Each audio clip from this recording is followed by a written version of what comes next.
Everyone, welcome to my new video. So কয়েকদিন আগে আমরা পয়লা বৈশাখ উপলক্ষে গিয়েছিলাম আমার মাসির বাড়িতে। আমার মাসির বাড়ি হচ্ছে গড়িয়াতে, সাউথ কলকাতায়। তো সন্ধেবেলা আমি আর ভাই মিলে একটু বাইরে বেরিয়েছিলাম, একটা কাজেই বেরিয়েছিলাম, আমারই একটা কাজ ছিল।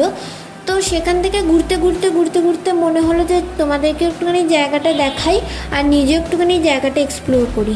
তো ঘুরতে ঘুরতে আমরা চলে গিয়েছিলাম, আর তার সাথে আমার কাজটা মিটিয়ে নিয়ে আমি চলে গিয়েছিলাম একটা মিষ্টির দোকানে, যেখানে দেখতেই পাচ্ছ রকমারি মিষ্টি আছে এখানে।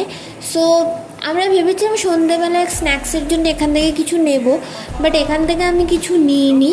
তো তোমাদের জন্য রয়েছে সুন্দর মিষ্টি ভালোবাসা। আর তারপরে আমরা চলে গেলাম মাতে, যেখান থেকে আমরা নিয়ে নিলাম আমাদের রাত্রের ডিনার। তো রাত্রের ডিনার নিয়ে তারপর আমরা চলে গেলাম সন্ধ্যাবেলার জন্য কিছু খাবার করতে।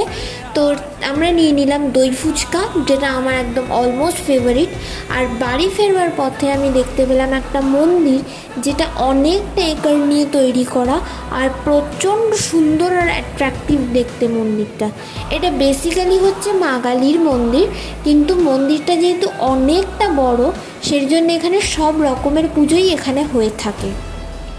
তো আমি এখানে প্রথমে ঢুকলাম, এই যে মাঝখানের যে জায়গাটা তোমরা দেখতে পাচ্ছ, সেখানে মা দুর্গার পুজো হয়।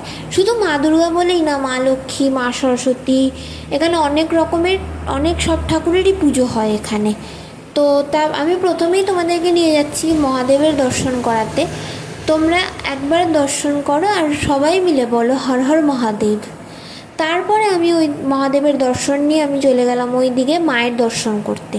তো মায়ের মূর্তিটা এখানে খুবই সুন্দর, খুব ভালো লাগলো দেখে। তো তারপরে এখানে কিছু ছবি এখানে অ্যাটাচ করেছি।